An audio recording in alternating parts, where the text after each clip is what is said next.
walls might have acted as a ceremonial gateway to the island.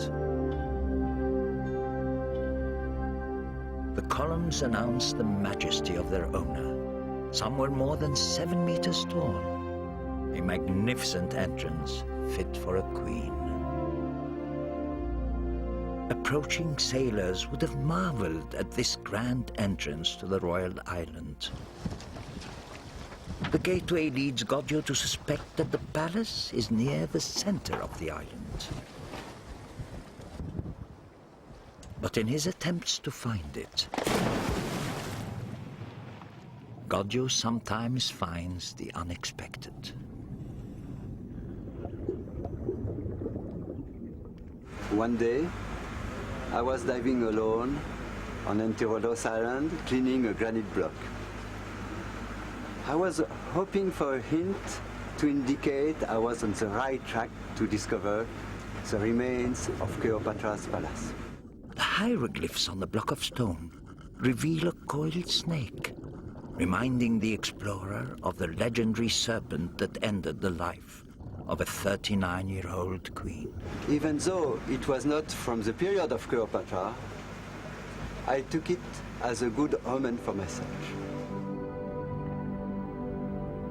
The inscription reads, "Eternal life."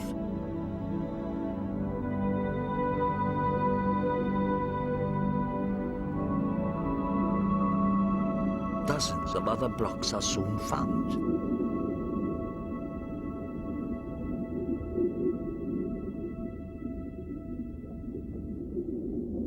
The next discovery convinces the team that they are on the right path. Vast expanses of limestone pavement fit for a queen, 550 square meters all over the island, forming a series of grand esplanades. Still more toppled columns are found, columns that seem to form an ancient colonnade leading presumably to the palace. Goggio suspects he is close to the palace, so he instructs his divers to dig a deep trench near the pavement. It's interesting because there are more than 1.20 meters under the... Using a powerful dredge, the team probes the jumbled strata of the harbor floor, layers that stretch backward in time from modern Egypt to imperial Rome.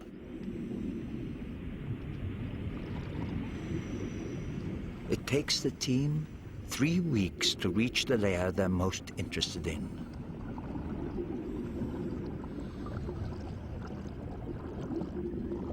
The divers bring up a few surviving traces.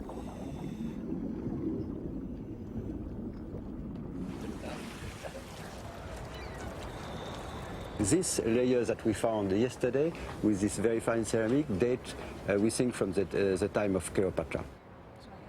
Goggio and American archaeologist Emily Tita examine the artifacts. Very nice shallow dish, yeah. This is very nice work.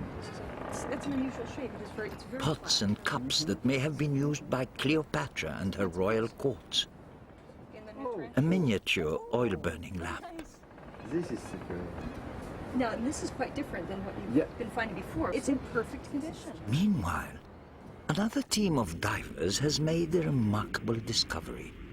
Where the pavement ends abruptly, huge stone blocks appear. Unsure of the block's purpose, Goggio decides to dig around them to see if there are signs of something important. A palace, of course, it's an important monument, and for this important monument you need very strong foundation. Goggio's divers begin to dig down through the centuries. A series of wooden foundations appear, marking the outline of a structure 62 meters long, large enough to support the construction blocks the team has found earlier. Goggio is convinced this must be the foundation of Cleopatra's palace.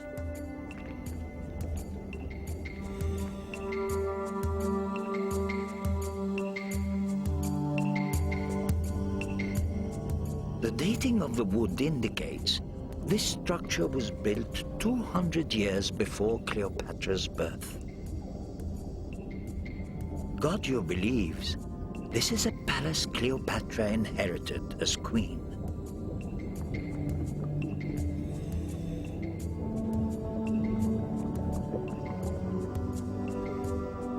Which would mean he found it, the ruins of Cleopatra's island home.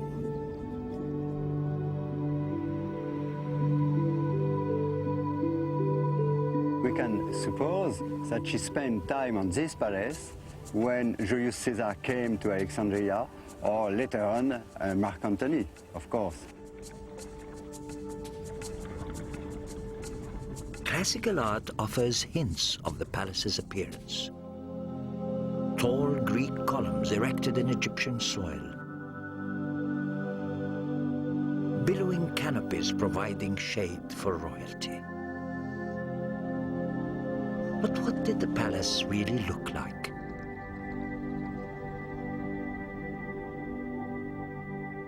Based on the foundations, experts can now hazard a guess. Inside these walls, ivory clothed the entrance wall, and Indian tortoiseshell was inlaid upon the doors. The palace was adorned with many an emerald. Jewels glittered on the couches.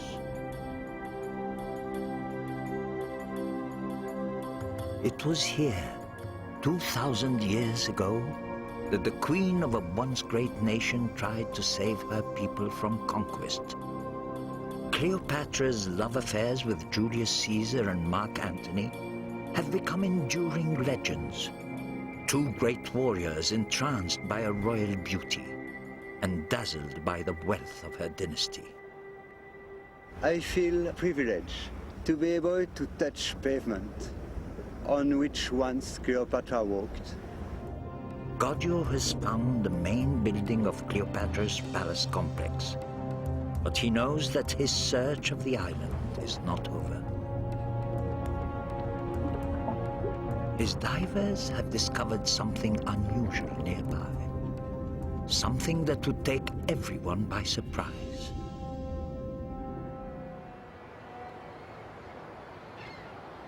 Having found the sunken island where Cleopatra ruled as queen, Frank Gaudio is looking for one more building.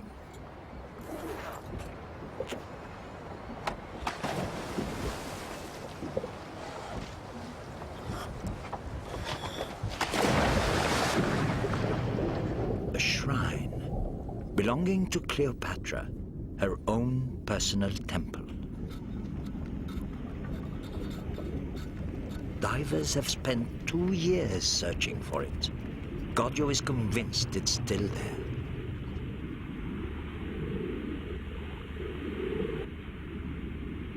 For the Egyptians, what mattered was the life after death. Only the temples were built to last to eternity, not the palaces.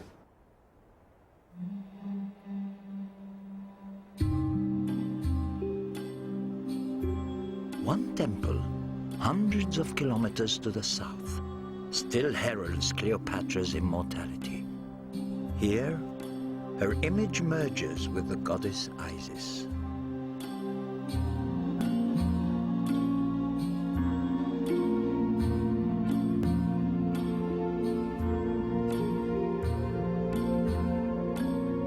Isis controlled the power of fertility.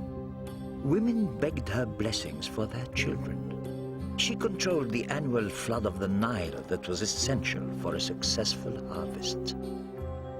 For millions of worshippers in Egypt and throughout the Roman Empire, Cleopatra was Isis.